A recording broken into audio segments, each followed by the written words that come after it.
बात करी थी रिवेटेड कनेक्शन की।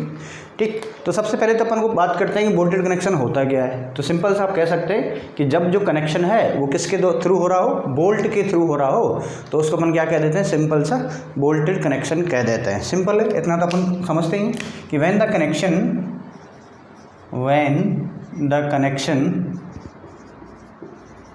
Connection is done by bolted. ठीक है, when the connections are done by bolted, that connection known as bolted connection.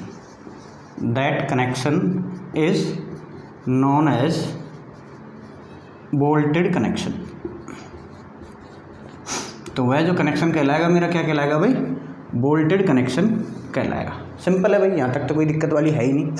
तो सबसे पहले देखो अपन दो तरह के बोल्ट यहाँ पे काम लेने वाला है। ठीक है, टू टाइप्स ऑफ बोल्ट हैं जो बेसिकली यूज़ किए जाते हैं। एक तो अपना रहेगा ऑर्डिनरी बोल्ट, या फिर आप इसको कह सकते हो ब्लैक बोल्ट, या फिर कह सकते हो बियरिंग टाइप बोल्ट। ठीक है, पहला जो बोल्ट है, टाइप्स ऑफ बोल्ट की मैं बात कर लेता हूँ।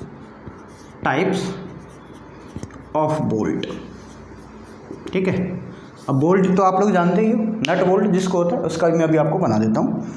तो इसमें दो तरह के बोल्ट की अपन बात करते हैं। एक तो अपना होता है ऑर्डिनरी। क्या होता है भाई, ऑर्डिनरी, सिंपल जिसको अपन कहते हैं ऑर्डिनरी बोल्ट कह दो, चाहे इसको आप ब्लैक बोल्ट कह दो। ठीक है, चाहे आप इसको कह सकते हो बियरिंग टाइप। ठीक है, यानी कि जो लोड ट्रांसफ़र की जो मैकेनिज्म है वो कैसे होगी, थ्रू बियरिंग इसके अंतर्गत होती है। नेक्स्ट दूसरा जो आता है HYSG। ठीक है, या फिर आप इसको कह सकते हो HSFG, ऐसे कह लो, यानी कि high strength friction grip bolt. क्या बोलते हैं भाई, high strength friction grip bolt, high strength friction grip bolt. ये दो तरह के बोल्ट हैं जो मेनली अपन सिविल में स्टील स्ट्रक्चर को जब भी अपन कनेक्शन करते हैं बोल्टेड के द्वारा, तो अपन इनको यूज़ करते हैं। ठीक, सबसे पहले मैं एक ब्लैक बोल्ट की आपको बताता हूँ। ब्लैक बोल्ट के अंदर क्या क्या पोर्शंस होते हैं। आपने देखा होगा बोल्ट के अंदर दो पोर्शन होंगे। एक तो अपना क्या रहता है, ऊपर का पोर्शन रहता है जिसको अपन क्या कह देते हैं, बोल्ट, और एक उसके ऊपर कसने वाला होता है। ठीक है, यानी जिसके अंदर क्या होता है, थ्रेडेड होता है, थ्रेड को वो वहाँ उसको टाइट किया जाता है, तो उसको अपन क्या कहते हैं, नट कह देते हैं। ठीक है, तो चाहो तो आप इसको ऐसे बना सकते हो। ठीक है, विजिबल तो है ना ये अपना बोल्ट रहेगा, बोल्ट का सैंक बोल देते हैं इसको। ठीक, जैसे मैं एक हेक्सागोनल बोल्ट यहाँ पे बना देता हूँ।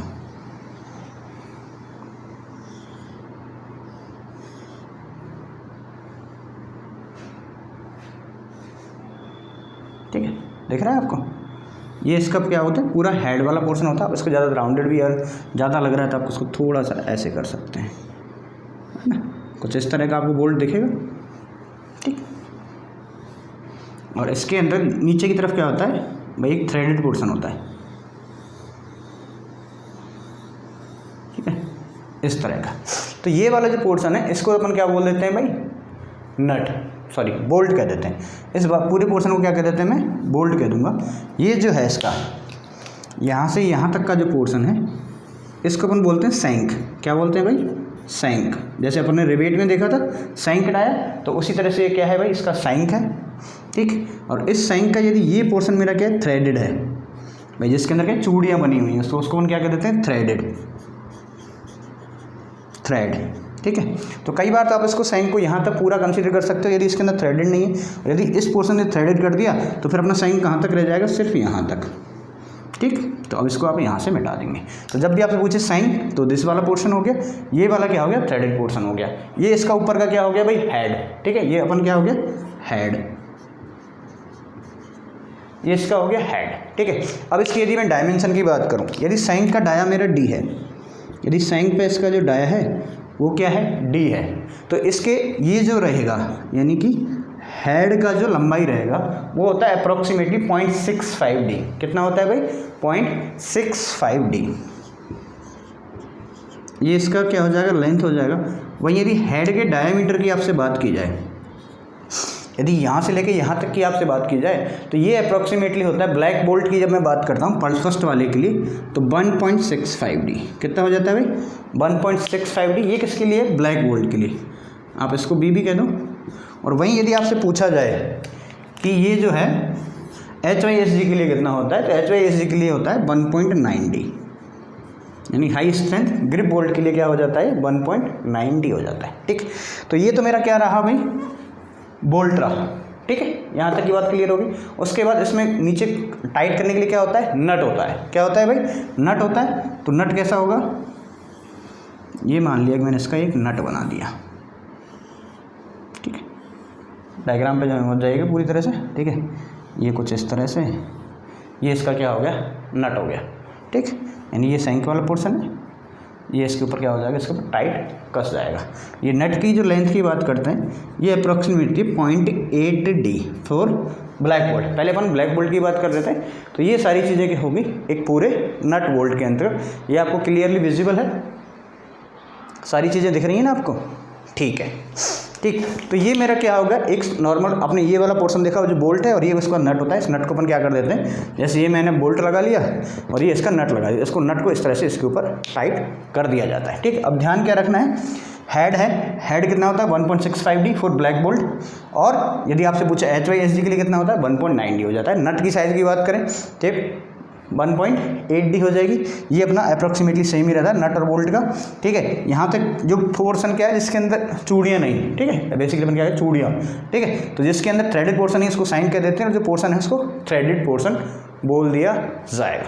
ठीक है, तो ये एक सिंपल सा आपको क्या मिल गया, एक नट और बोल्ट का मैंने आपको यहाँ पे डायग्राम दिखा दिया। ठीक है, कि इस तरह का एक बोल्ट होता है। नेक्स्ट अपन बात करते हैं ऑर्डिनरी बोल्ट की क्या क्या खासियतें, किस किस का ये बना हुआ होता है। तो सबसे पहले अपन बात कर रहे हैं ऑर्डिनरी बोल्ट की। फर्स्ट जो अपन बात कर रहे हैं वो बात कर रहे हैं ऑर्डिनरी बोल्ट। ठीक, सबसे पहले तो इसकी मैन्युफैक्चरिंग की बात करते हैं कि इसका बना हुआ रहता है। तो ये जो ब्लैक बोल्ट है वो हमेशा किसके बने होते हैं, माइल्ड स्टील की बार के बने होते हैं। चाहे इसका जो हेड है वो स्क्वायर भी हो सकता है और हेक्सागोनल हेड भी हो सकता है। तो किसके बने होते हैं भाई, black bolt are made of mild steel. एक तो किसके बने होते हैं भाई, माइल्ड स्टील के बने रहते हैं, सिंपल है। और इसका हेड कैसा होता है, विद ए स्क्वायर और हेक्सागोनल हेड। और जो हेड रहेगा वो क्या होगा, इसका हेक्सागोनल होगा या फिर क्या रहेगा स्क्वायर रहेगा। ज़्यादातर केसेस में हेक्सागोनल ही आपको देखने को मिला होगा, आपने देखा ऊपर से उसके 6 फलक होते हैं। ठीक, जब इसकी स्ट्रेंथ की बात करूं तो देखो एज कम्पेयर टू ऑर्डिनरी मतलब क्या होता है सामान्य। ठीक है, तो ये ऑर्डिनरी होता है, रफ होता है, अनफिनिश्ड होता है, कॉमनली यूज बोल्ट है। ठीक है, तो black bolts are ordinary, black bolts are ordinary. और इसकी फिनिशिंग है वो भी थोड़ी सी क्या होती है, रफ होती है। ठीक है, फिनिशिंग भी इसकी रफ हो गई, अनफिनिश्ड होता है। ठीक है, अनफिनिश्ड एंड कॉमनली यूज्ड। और इसको ज़्यादातर इसी को यूज़ किया जाता है, कॉमनली यूज्ड। ठीक है, एक चीप भी रहता है। ठीक है, क्या है भाई चीप भी है, तो इसलिए इसको ज़्यादातर लाइट स्ट्रक्चर के अंतर्गत यूज़ कर लिया जाएगा। क्योंकि जहाँ पे भी ज़्यादा लोड नहीं आ रहा, इम्पैक्ट नहीं आ रहा, डायनेमिक लोड नहीं आ रहा, तो आप नॉर्मल बोल्ट से काम चला लेते हैं। भाई यही होता है ना, जब किसी वर्क की क्वालिटी अपन को चेक करनी होती है तो वहाँ पे अपन हाई स्ट्रेंथ की तरफ चले जाते हैं। लेकिन जहाँ पे अपन नॉर्मल कंस्ट्रक्शन है, नॉर्मल वर्क है, तो वहाँ पे अपन ऑर्डिनरी को ही यूज़ कर लेते हैं। ठीक है, तो दे आर चीप। एक तो क्या है ये सस्ते हैं तो ज़्यादा यूज होंगे। ठीक है, और कहाँ यूज होते हैं, mainly used in light structures. Light structure का मतलब क्या होता है, वो स्ट्रक्चर जिनके ऊपर हैवी लोड नहीं आता है उनको अपन क्या कह देते हैं, लाइट स्ट्रक्चर हैं। ठीक है, एंड नॉट रिकमेंड, और कहाँ यूज नहीं किया जाता है, एंड नॉट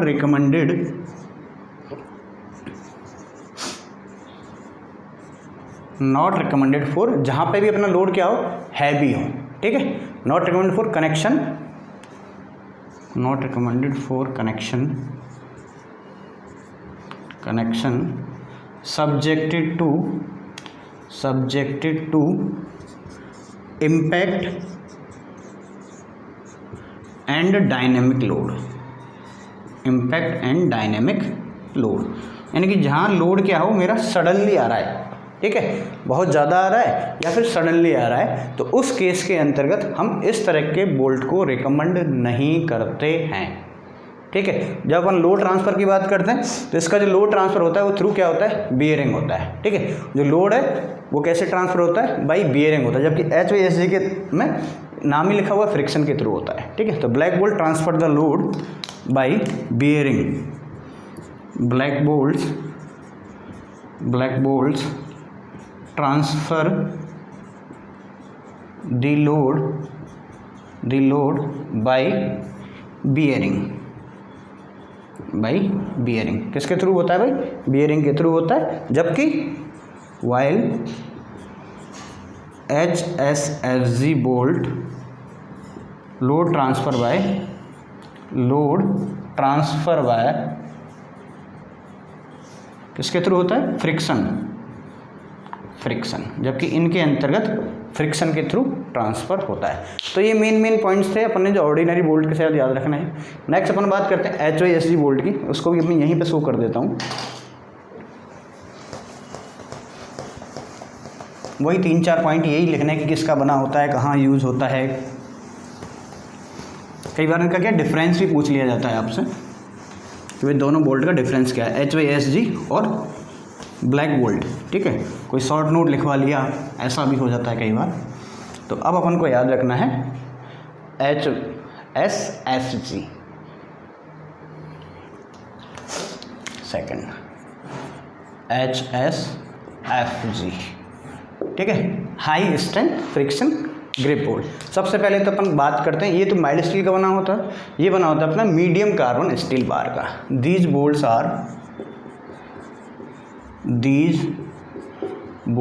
आर किसके बना होगा, मीडियम कार्बन स्टील का, made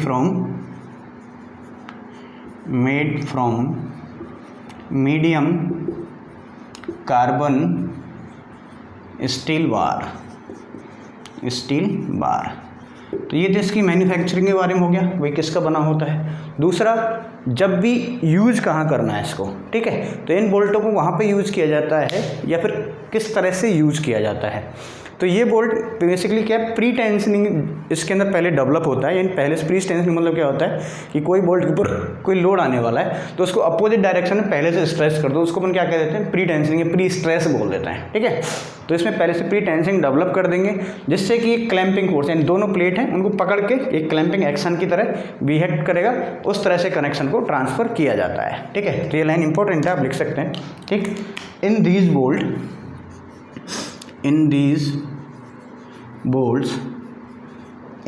bolts initial pre-tensioning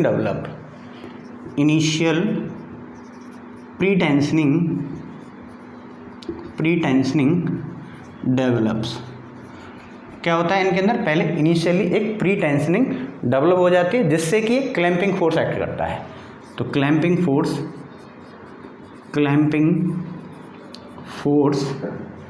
at the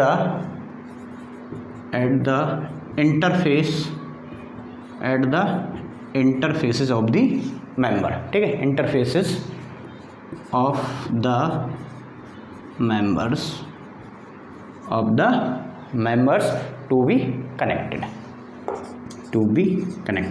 यानी कि जो भी मेंबर हैं उनके अंतर्गत इस प्री टेंशनिंग की वजह से क्या होता है, एक क्लैंपिंग फोर्स उनके दोनों के इंटरफेस पे जनरेट हो जाता है, ठीक है। ये बोल्ट थोड़े से, यदि में बात की जाए यहाँ पे थर्ड पॉइंट की बात चीप है, तो ये थोड़ा क्या होगा, एक्सपेंसिव होगा compare to black bolts. These bolts are expensive as compared to black bolts, ठीक है। बीबी का मतलब क्या हो गया, ब्लैक बोल्ट्स के अपन बात कर रहे हैं। स्ट्रेंथ क्या होगी, स्ट्रेंथ इसकी हाई होगी ऑब्वियसली, HYSG है तो, ठीक है, HSFG है तो these bolts have high strength as compare to these bolts have high strength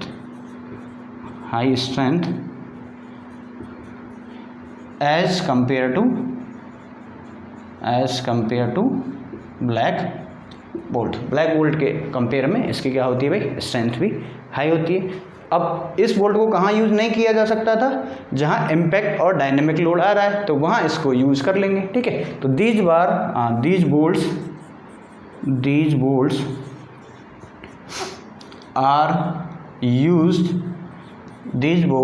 are used for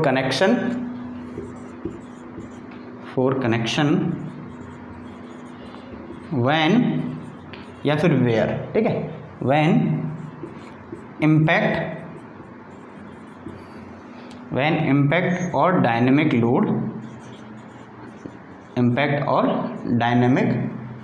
loads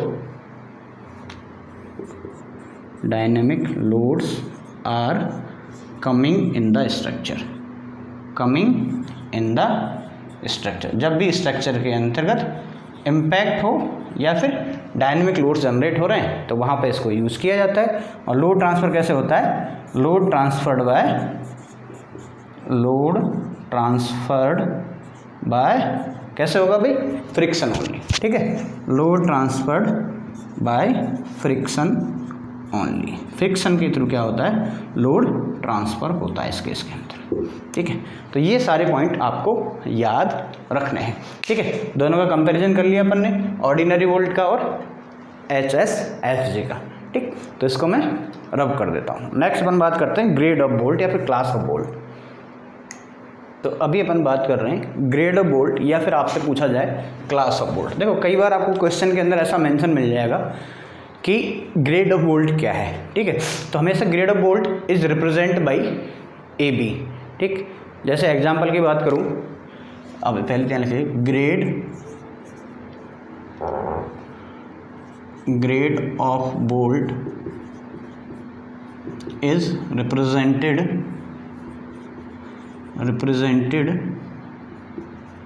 bye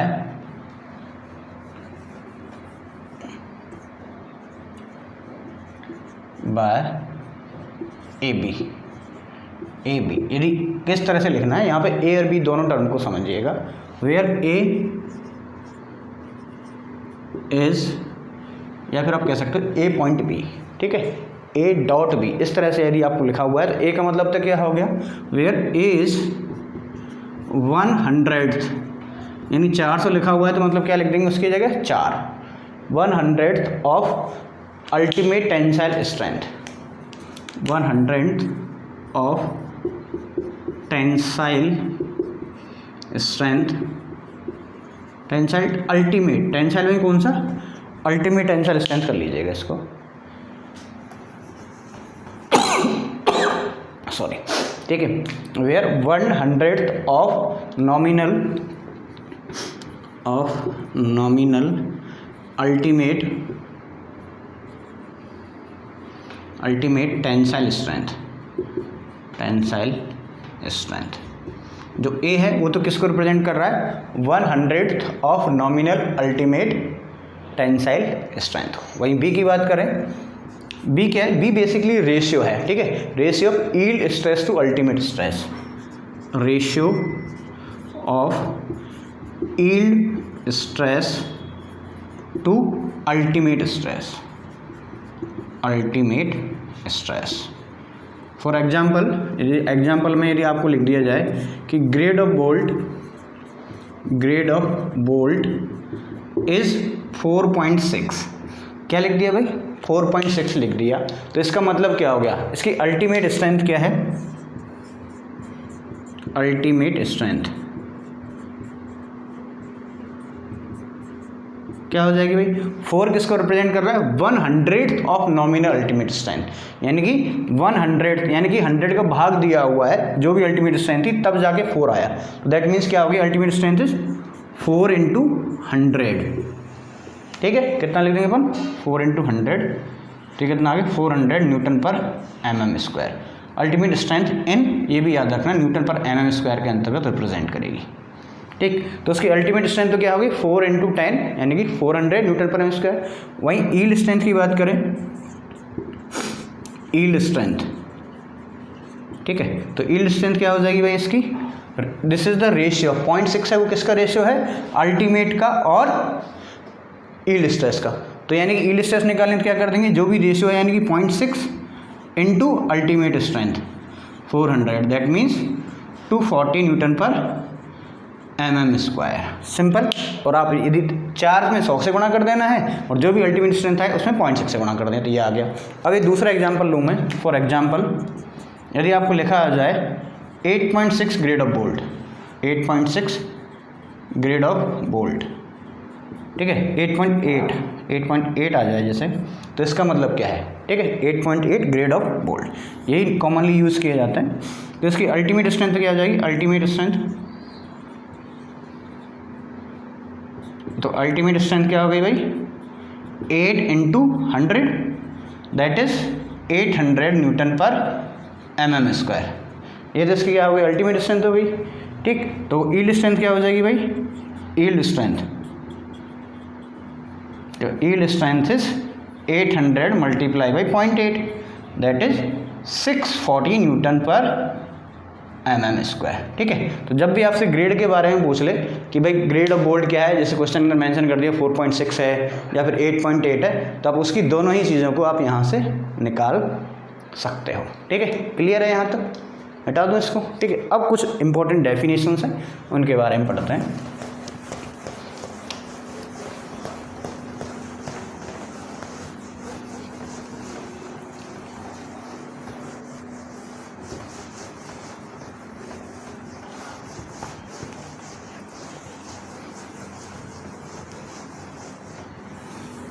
ठीक, जैसे gross cross sectional area bolt कैसे निकालेंगे, पहली चीज़ है gross cross sectional area of bolt, gross cross sectional area of bolt, इसको represent करेंगे अपन एजी से। किससे रिप्रेजेंट करेंगे भाई, एजी से। तो बेसिकली ये क्या होता है, सैंक का एरिया होता है। क्या होता है भाई, ये एक सैंक का एरिया होता है। तो it is that area, it is the area of unthreaded लिख दो, या तो अनथ्रेडेड और सैंक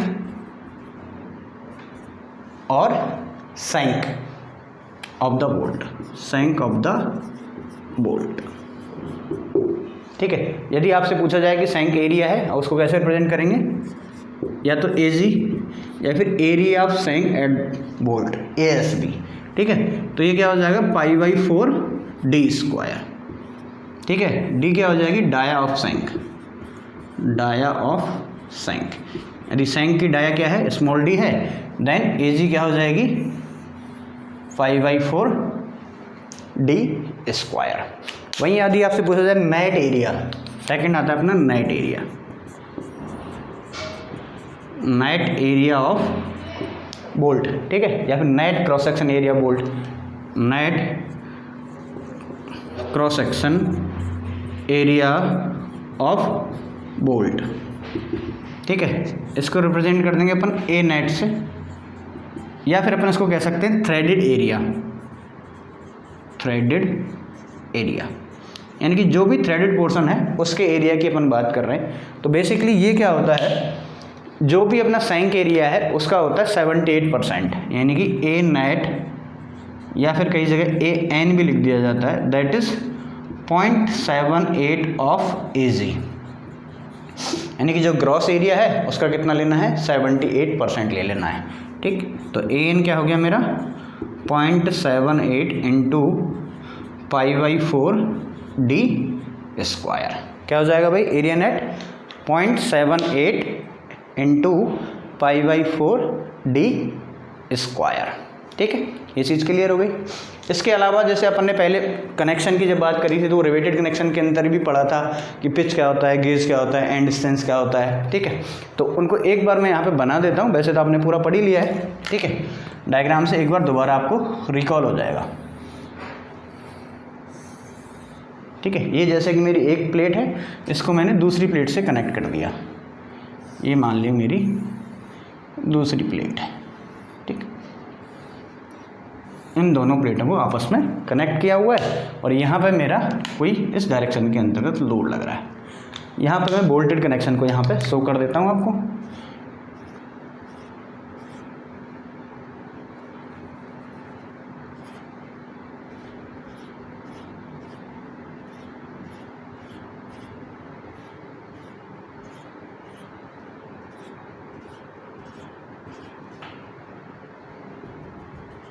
ठीक है, ये अपना कोई कनेक्शन दिया हुआ है। ये अपन की क्या हो गई, लोड की डायरेक्शन हो गई। तो सबसे पहले जब अपन ने पिच की बात करी थी, तो पिच क्या होती है, कोई भी दो एडजेसेंट बोल्ट हैं, ठीक है, कोई भी दो अपने क्या है एडजेसेंट बोल्ट हैं, उनके बीच की सेंटर टू सेंटर डिस्टेंस। यदि मैं इन दो बोल्ट्स को ले लूँ तो इन दोनों के बीच की ये जो डिस्टेंस है वो क्या कहलाएगी, पिच कहलाएगी भाई। कोई से भी दोनों की बात कर लो, ठीक है, ये मेरी पिच कहलाएगी। तो क्या याद रखना है, एक तो कोई भी दो एडजेसेंट बोल्ट है, आसपास के बोल्ट है, उनके बीच की सेंटर टू सेंटर जो डिस्टेंस है वो पिच होती है in the direction parallel to the force. यानी जिस डायरेक्शन के अंदर फोर्स लग रहा है उसी डायरेक्शन के अंतर्गत यदि लेंथ को मेजर किया जाएगा तो वो मेरा क्या कहलाएगा भाई, पिच कहलाएगा। वहीं यदि सेंटर टू सेंटर दो एडजेसेंट बोल्ट के centre to centre distance in direction perpendicular to the force, यदि फोर्स के परपेंडिकुलर डायरेक्शन की मैं बात करूं तो वो मेरा क्या कहलाता है भाई, गेज डिस्टेंस कहलाता है। ठीक है, क्लियर है भाई। पी तो क्या हो गई, पिच, ठीक है, जी क्या हो गई, गेज डिस्टेंस। ठीक है, ये अपन पहले ही पढ़ चुके हैं। वहीं अपन बात करें यदि बोल्ट की मेरी लास्ट लाइन है भाई, ये लाइन क्या है मेरी, बोल्ट की लास्ट लाइन है, एक लाइन, दो लाइन, तीन लाइन, चार लाइन, पांच लाइन, ये लास्ट लाइन है। तो इस लास्ट से लेके इसके सेंटर से लेकर प्लेट का जो एंड है, यानी ये वाला जो है, इसको अपन क्या कह देते हैं भाई, एंड डिस्टेंस। क्या बोल देते हैं भाई, एंड डिस्टेंस। यानी कि पैरेलल टू डायरेक्शन में तो क्या हो जाएगी, एंड डिस्टेंस। वहीं यदि परपेंडिकुलर डायरेक्शन की बात कर लूँ, यानी इसके इससे ये तक, तो ये मेरी क्या हो जाती है, एज डिस्टेंस। क्या हो जाती है भाई, एज डिस्टेंस, जो कि अपन पहले भी यही सारी चीज़ें पढ़ चुके हैं। क्लियर है यहाँ तक। अब यदि आपसे पूछ लिया जाए कि मान लिया कि यहाँ n number of bolts provide किए हुए हैं, ठीक है, किसी भी पर्टिकुलर कनेक्शन के अंतर्गत, एक लाइन के अंतर्गत यदि क्या है, n नंबर ऑफ क्या है बोल्ट्स हैं, तो कनेक्शन की लेंथ क्या होगी, तो कनेक्शन की लेंथ क्या होगी, तो क्या होगी भाई कनेक्शन की लेंथ क्या हो जाएगी, यहाँ से लेके यहाँ तक, यही तो है। तो if n number bolts are provided then length of connection is n-1p। और जैसे 5 बोल्ट हैं, 1 2 3 4 5, तो कनेक्शन लेंथ क्या होगी, यहाँ से लेके यहाँ तक की, तो 1p 2p 3p 4p। Clear है, ठीक है। तो क्या करेंगे, if n number of bolts lines are provided then length of connection is LE = n-k p। If n bolts कह सकते हैं, ठीक है, n bolts line are provided then length of connection is क्या हो जाएगी भाई, LE = नंबर ऑफ बोल्ट्स कितने हैं, 5 है जैसे, ठीक है, n number of bolts line हो गई, तो n-1p, this is the length of connection. भाई 5 वोल्ट है तो पिच कितनी आएंगी, 4 आएंगी ना, तो n-1 बन कर देना। वहीं यदि आपसे पूछा जाए कि इस कनेक्शन के लिए प्लेट की कितनी लेंथ चाहिए आपको, ठीक है, प्लेट की कितनी लेंथ चाहिए, तो ये कनेक्शन लेंथ तो है ही, प्लस एक एंड डिस्टेंस इधर और एक एंड डिस्टेंस इधर। अब क्या लिख सकते हो, L = LE + 2E, ठीक है। तो लेंथ ऑफ प्लेट रिक्वायर्ड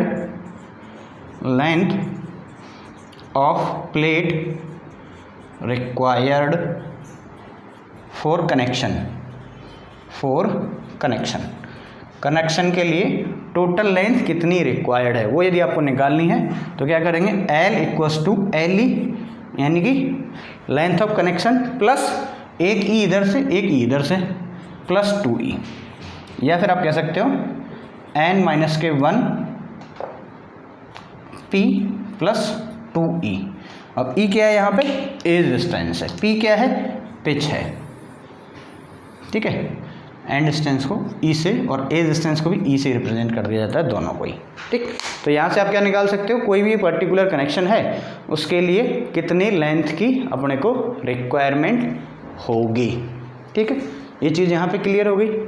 अब कोडल कुछ प्रोविज़न है, यानी कि आईएस कोड जो अपना है, आईएस कोड आपको पता ही है, लिमिट स्टेट के लिए अपन कौन सा पढ़ते हैं भाई, आईएस 800/2007। ठीक है, डिजाइन ऑफ स्टील स्ट्रक्चर के लिए ये लिमिट स्टेट के लिए, और जो बोल्टेड कनेक्शन है और वेल्डेड कनेक्शन है उसके अंदर ये ही कोड अपना क्या आता है, काम आता है। ठीक है, क्लियर हो गई। तो अब इसके लिए कुछ मिनिमम क्राइटेरिया है, जैसे एंड डिस्टेंस का है, एज डिस्टेंस का है, पिच का है, कितनी होनी चाहिए। ठीक, तो वो क्लॉज मैं यहाँ पे आपको बता देता हूँ, वहाँ से अक्सर क्वेश्चंस बनते हैं। ठीक है, इसको मैं रब कर दूँ।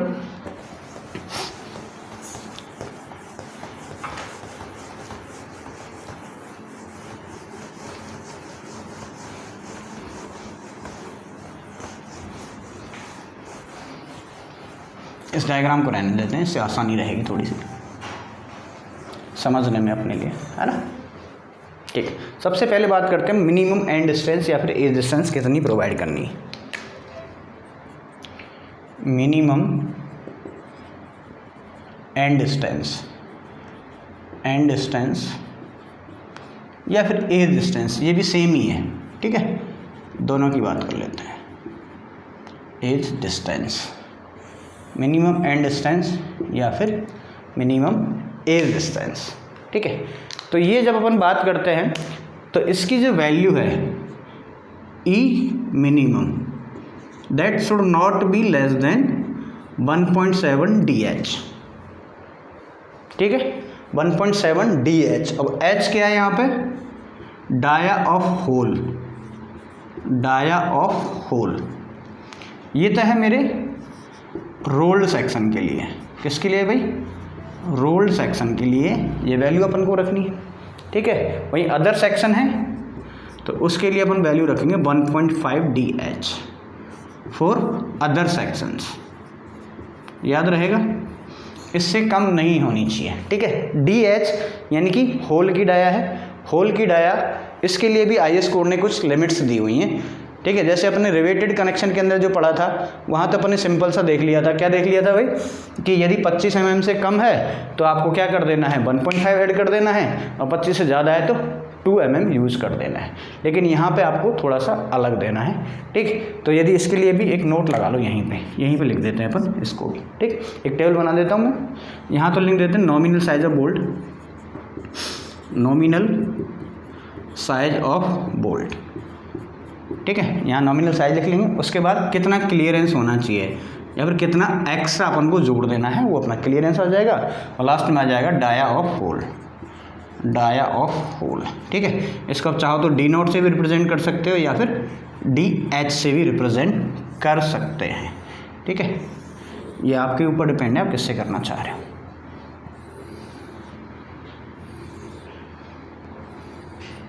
देखो, यदि आपने नॉमिनल साइज ऑफ बोल्ट की मैं बात करूं, उसका जो डाया है वो क्या है, 12 mm से लेके 14 mm है। ठीक है, 12 से 14 mm है। तो यहाँ पे जो क्लियरेंस रहेगा वो मेरा 1 mm का रहेगा। तो इसको इसके अंदर जोड़ देंगे तो ये क्या हो जाएगा, यदि 12 है तो 13 हो जाएगा। ठीक है, और 14 है तो 15 mm हो जाएगा। क्लियर है यहाँ पे, ये वाली ख़त्म। नेक्स्ट अपन बात करते हैं, यदि मेरा बोल्ट का जो साइज है वो क्या हो, 16 mm से लेके 22 mm तक है, तो यहाँ पे जो क्लियरेंस रहेगा मेरा कितना रहेगा, 2 mm। ठीक, तो बोल्ट की साइज़ क्या हो जाएगी, 16 + 2, होल की डाया क्या हो जाएगी 18 से लेके 24, यानी कि 18 to 24 mm का अपना डाया ऑफ होल रहेगा। वहीं 24 के लिए भी अलग से दिया हुआ है कोड के अंतर्गत, यदि एग्जैक्ट 24 mm है तो भी अपन को 2 mm ही लेना है, तो ये कितनी हो जाएगी 26 mm। क्लियर है।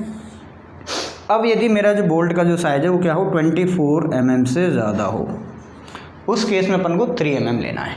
ठीक है, 3 mm, तो ये क्या हो जाएगी, क्लियरेंस ग्रेटर देन 27 mm। जो भी वैल्यू रहेगी, यानी 24 से ऊपर जो भी वैल्यू है उसमें +3 आपको कर देना है, +3 आपको यहाँ पे कर देना है। तो ये आपको टेबल है जो याद रखनी है, अक्सर पूछ ली जाती है। क्लियर है यहाँ तक? डाया ऑफ होल समझ में आ गया? ठीक, अब बात करते हैं अपन पिच। पिच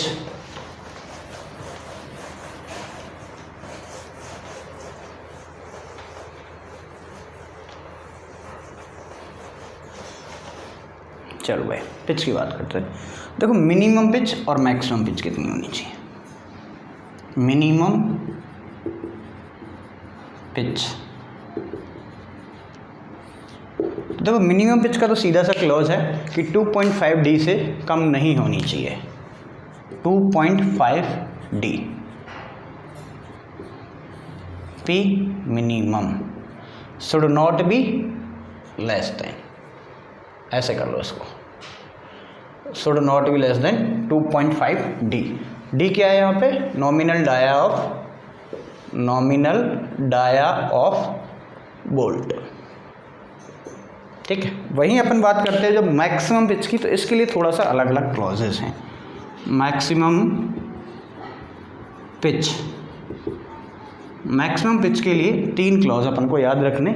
यदि अपन बात कर रहे हैं फॉर कंप्रेशन मेंबर, ठीक है, फॉर कंप्रेशन मेंबर, यदि आपसे कंप्रेशन मेंबर के बारे में पूछा जाए तो पी मैक्स की जो वैल्यू है वो 12T और 200 mm, इन दोनों में से जो क्या रहे? Minimum, which ever is less, which ever is less. ठीक है, टी क्या है यहाँ पे? Thickness of thinner plate, thickness of thinner plate, यानी आपने 2 प्लेट को यदि कनेक्ट किया है तो उसमें से जिसकी साइज़ कम है वो अपना क्या आ जाएगा? टी। ठीक है, तो आप यहाँ से ले सकते हो या तो 12T मिनिमम। ठीक, वहीं यदि आपसे पूछा जाए for tension member,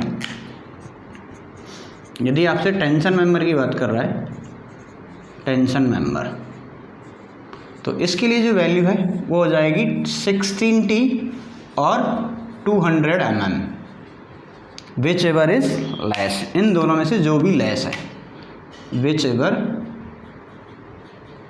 is less, इन दोनों में से जो मिनिमम रहेगी वो हो जाएगी। ठीक है, क्लियर हो गई? वहीं तीसरा जो होता है, यदि आपने जो बोल्ट है उसको नॉन लोड बियरिंग मेंबर है, ठीक है, for non load bearing members, उसके लिए जो वैल्यू रहती है वो रहती है 32T एंड 300 mm। कितना हो जाएगा? 32T और 300 mm, whichever is less, इन दोनों में से जो भी विच एवर इज लेस। यानी ये क्या बात कर रहा है, जैसे मान लिया कि कोई 2 मेंबर थे, उनके ऊपर जो कनेक्शन है वो लोड के लिए नहीं किया हुआ है, वो सिर्फ उनको बांधे रखने के लिए, जैसे 2 मेंबर पैरेलल जा रहे थे तो इनको बीच में से कनेक्ट करने के लिए जो यूज़ किए जाते हैं उनको अपन क्या कह देते हैं भाई? नॉन लोड बियरिंग बोल्ट्स, या फिर अपन कह सकते हैं टैक बोल्टिंग या फिर स्टिचिंग, इसको बोलते हैं टैक बोल्टिंग। ठीक है, इसका काम क्या होता है? सिर्फ मेंबर को यूनाइट रखना, एक रखने का काम होता है। तो वहाँ पे जो मैक्सिमम पिच की जो वैल्यू है वो वेरी कर सकती है अपनी 32T से लेके 300 mm। ठीक है, ये सारी चीज़ें क्लियर हो गई? ठीक, तो आज की क्लास में सिर्फ इतना ही, बाकी अपन पढ़ेंगे हम नेक्स्ट टाइप ऑफ जॉइंट अगली क्लास के अंदर। ठीक, थैंक यू वेरी मच।